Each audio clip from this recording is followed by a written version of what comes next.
a metaphor for misery and for someone mean-spirited and for someone who's a miser and a skinflint and cheap. And we forget what happened at the end of the story, don't we? Scrooge repented. And he became a wonderful benefactor, a generous person. He turned from being a miser to being a giver, one who shared. So my question is, I wonder why we only remember what was rotten about Scrooge. Is it because the world that we live in remains unconvinced of the possibility of change? Is that what the world really believes? If no one can change, then that brings about the possibility, why should I change?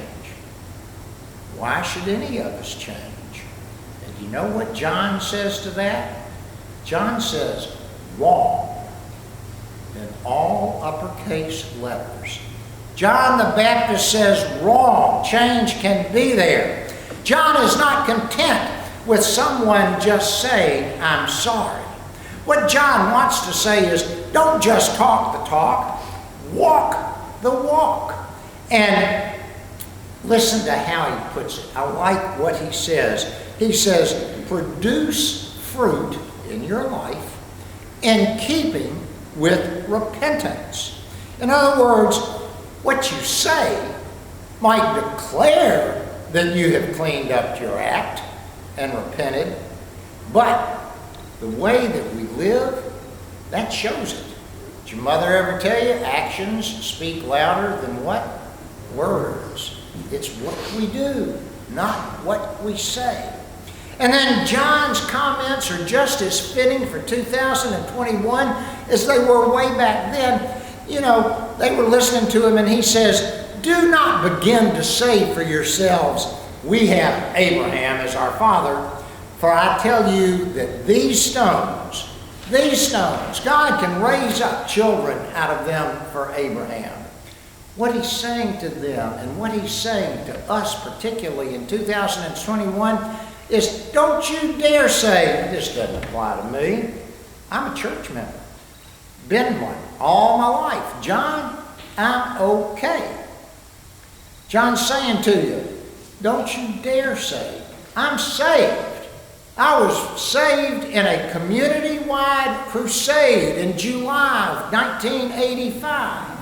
I've been washed in the blood of the Lamb. So John's words don't bother me. We can't say I read my Bible every day. I pray every day. I'm at church every time the door's open. John is not talking to me. Well, maybe. Then maybe not. You just really don't know. John's message is that our religion and our faith absolutely must make a difference in the way that we live in this world and the way that we treat people that live next door to us or across town from us. And if it doesn't do any difference, then our religion, he says, isn't worth the dead grass that burns in a prairie fire. If it isn't, you're not worth talking about. It's not worth your trying to do anything in your faith. And I love this sentence that I read as I studied this week. God is interested in our fruits, not our roots. What does our life show? I love that. And then John goes meddling in our lives. And he talks about the man who has 2 tunics who should share with the one who doesn't have any. And he talks about the one who should get some food because we have plenty. And folks, that flies in the face of Christmas 2021, doesn't it? Think about it. How many coats will be under Christmas trees of people that already have 6? You know, they're going to be new coats. How much feasting is going to go on? Somebody suggested that if we shared the extra coats, we might discover we suddenly have enough closet space, and we don't have to go buy an expensive new rack, or perish the thought, have to knock out a wall to put in a bigger closet. Or somebody also suggested that if maybe we gave some of that food away that we have for Christmas, we might lose the 7 to 10 pounds that we gained since Thanksgiving, and that may all be true, but I don't think that John would buy that as an appropriate motivation. We share with people, folks, because sharing is right. Period. Sharing is what Jesus tells us to do. And if we want to do right, then we share it. And then he goes on. Tax collectors also came to be baptized. Teacher, they asked, what should we do? Simple. Don't collect any more than you were supposed to, he told them.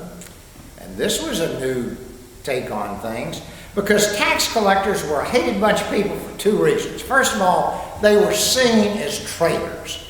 They worked for the government. They worked for Rome. And secondly, they made their money, and they made a lot of money, by extorting money from their neighbors and from those who were so-called friends. They paid Rome a certain amount each year for the right to go out and collect taxes, but they were also allowed to collect even more. And whatever they brought in over what Rome's requirement was, guess where it went? Right in their pocket. Either their change pocket or their hip pocket.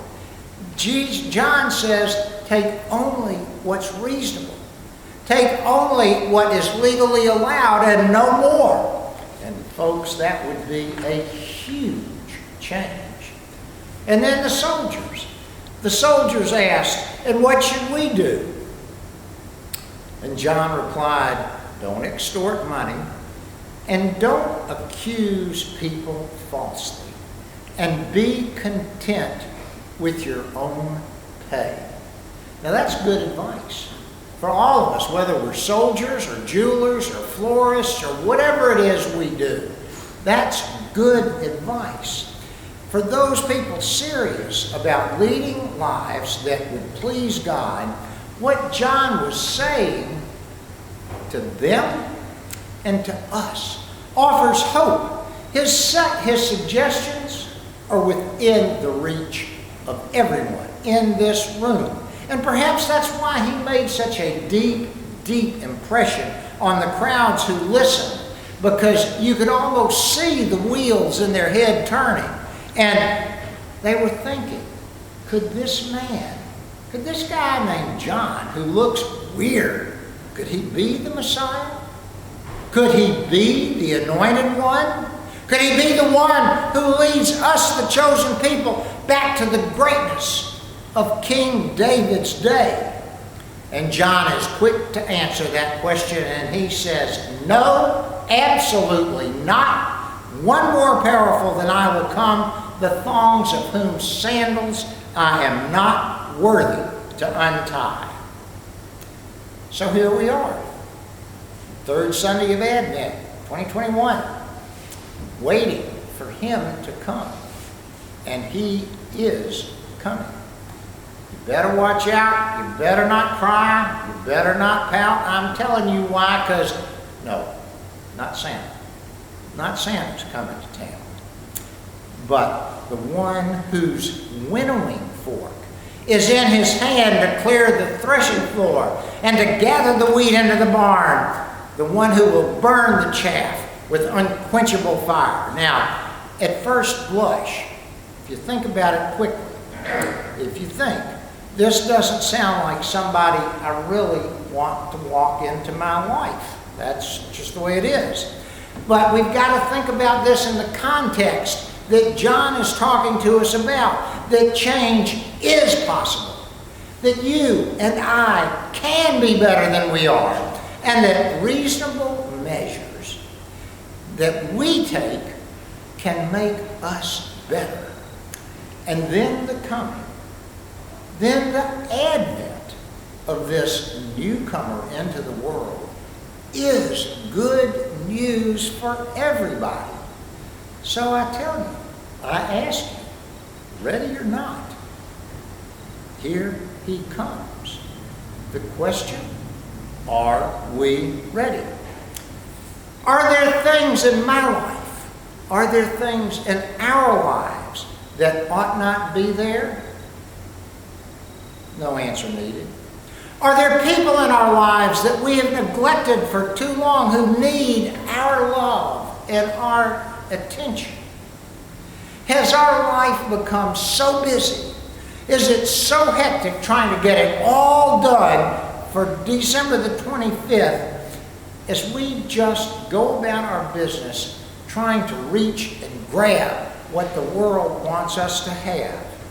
Probably. And all of that is the reason that we have the season of Advent.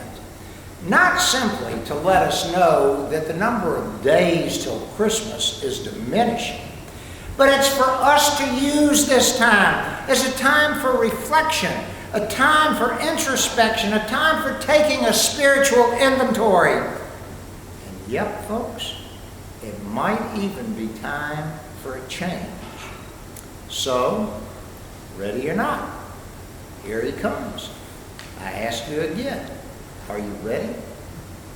Well, for those of us, you who are ready, I got great news. Not good news, but great news, because those changes in our lives bring with them something absolutely unbelievable.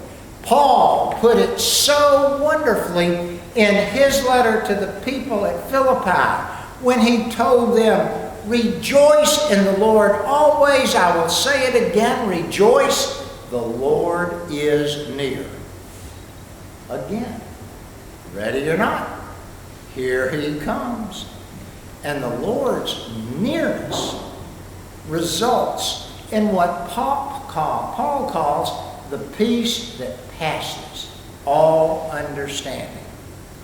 And so we need to be on the alert. We need to be attuned to. We need to be sensitive to the signs and symptoms that alert us to his coming close. And they come up like those joyous floats at the Macy's parade, or the floats that used to go down Main Street when I was a kid. And there they are, coming our way. And hopefully, as we go further into Advent and as we get closer to celebrating the day of the birth of Christ, we'll recognize the signs and the symptoms. Be ready. You might, out of the blue, have this unexplainable ability to enjoy every moment that you have. You might possibly could care less and have less interest in judging other people. You might even have less interest in conflict and bickering. There are going to be families getting together over the next 2 or 3 weeks. Every family has a couple that don't get along. You might not have that. Maybe, just maybe, an inability to worry so much would pop up. That's a sign that we're ready for him. And oh my goodness, keep your eyes open for frequent episodes of appreciation of the person that sits across from you, that sits next to you, of all that you have, of the 47 pairs of socks that are in your drawer, 5 of which are mismatched. You know, but we're appreciative of things that we take for granted, and then finally maybe we just have these unexpected attacks of smiling at each other, at what life is about, of all that God has given to us. So the parade's rolling. It's going right now. And if you will let it happen, and it's all on me, it's all on you, because God has told us he has done his part. If we will let it happen, the peace that passes all understanding will be his gift to us this Christmas.